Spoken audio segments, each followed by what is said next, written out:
안녕하세요. 이번 시간에는 산포도를 같이 공부해 보도록 하겠습니다. 산포도가 조금 낯선 이름일 수 있는데요. 이제 이것이 무엇인지 생각해 보기 전에 일단 우리가 자료 두 가지를 한번 비교해 보도록 할게요.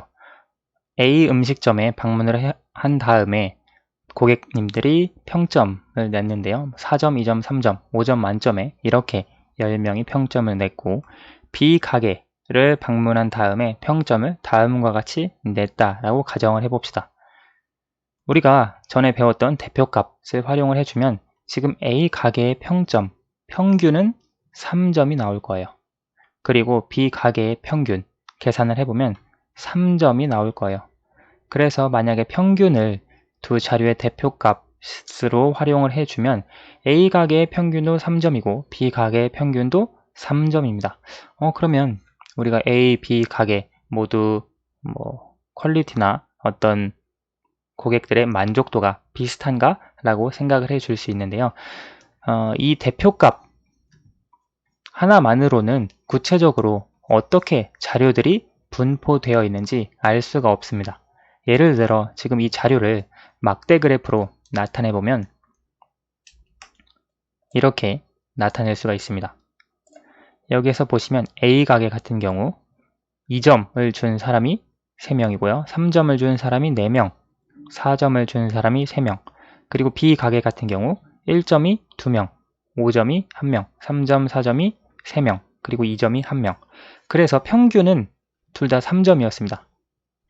그렇죠. 그런데 평균을 기준으로 했을 때 자료들의 분포 상태는 A 가게와 B 가게가 달랐습니다. 그래서 자료가 어떻게 분포했는지 알기 위해서는 지난 시간까지 살펴봤던 대표값 말고 제 별량이 흩어져 있는 정도를 알아야 합니다. 대표값이 아닌 다른 것으로요. 그래서 우리가 별량이 흩어져 있는 정도, 이것을 하나의 값으로 나타낸 것, 이것이 바로 산포도입니다. 우리 지난 시간에 대표값을 처음 설명할 때 대표값이 될 수 있는 것들이 여러 가지 있었죠. 평균, 혹은 최빈값, 혹은 중앙값, 그런 것들이 있는데요. 이제 별량이 흩어져 있는 정도를 나타내는 그 산포도, 값도 역시 여러 가지가 있습니다. 이제 다음 시간에 이 산포도의 종류, 세부적인 내용들을 살펴보도록 할 텐데요. 우리가 이 흩어져 있는 정도를 왜 알아야 하는가? 보시면 A 가게의 평점도 평균 3점, B 가게의 평균도 평점 3점이라고 했을 때 우리가 어디를 가지? 알 수는 없습니다. 따로 정할 수 없습니다. 하지만 별량이 흩어져 있는 정도를 알면 A 가게 같은 경우에는 1.5점은 없습니다. 그래서 특별하게 좋아하는 사람이나 정말 싫어하는 사람은 없습니다. 따라서 A 가게는 어느 정도 무난한 가게이구나, 보통 사람의 입맛에 맞는 가게이구나. 우리가 산포도 값을 안다면, 별량이 퍼져 있는 정도를 안다면 그런 정보를 찾아낼 수 있습니다. B 가게 같은 경우에는 평균은 3점이지만 1점을 준 사람이 2명, 5점을 준 사람이 1명 있습니다. 그래서 B 가게는 어떻게 보면 호불호가 많이 갈리는, 좋아하는 사람들은 정말 좋아하지만 싫어하는 사람들은 정말 싫어하는 그런 가게일 수 있겠구나 라고 하는 정보를 알아낼 수 있습니다. 근데 이런 정보는 대표값으로는 알 수가 없거든요. 따라서 이런 흩어져 있는 정도를 나타내는 산포도 값을 통해서 평균으로부터 자료들이 어떻게 분포되었는지 알 수가 있습니다. 그래서 이런 자료를 활용해서 더 많은 자료의 정보를 확인해 줄 수 있는데요. 그래서 이 산포도의 값에 대해서 다음 시간에 구체적으로 살펴보겠습니다. 이번 시간에는 평균과 관련해서 간단하게 산포도가 어떻게 적용이 될 수 있는지만 하나 더 살펴보고 마치도록 할게요. 예를 들어서 양궁 경기를 했는데 결과가 다음과 같이 나왔다고 해봅시다.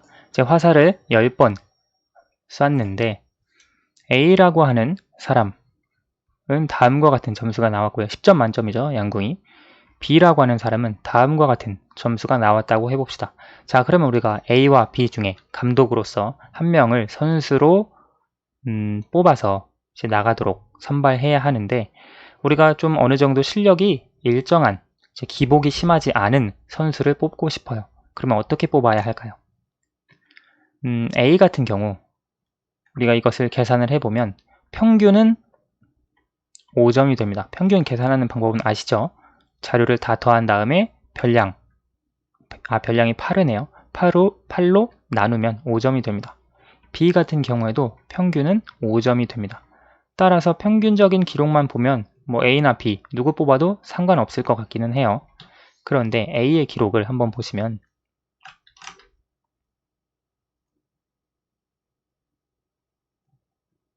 여기를 5점이라고 했을 때 6, 7, 8, 9, 1 이렇게 정의할 수 있고요. 5점이 평균입니다. 그런데 첫 번째 8점, 그리고 두 번째 2점, 그리고 또 8점, 그리고 7점, 그리고 2점, 2점, 8점, 3점 이렇게 표시를 해줄 수 있습니다. 그래서 평균은 5점이지만 아주 화살을 잘 쏘거나 혹은 못 쏘거나 조금 기복이 심한 편입니다. 그러면 B 같은 경우에 보시면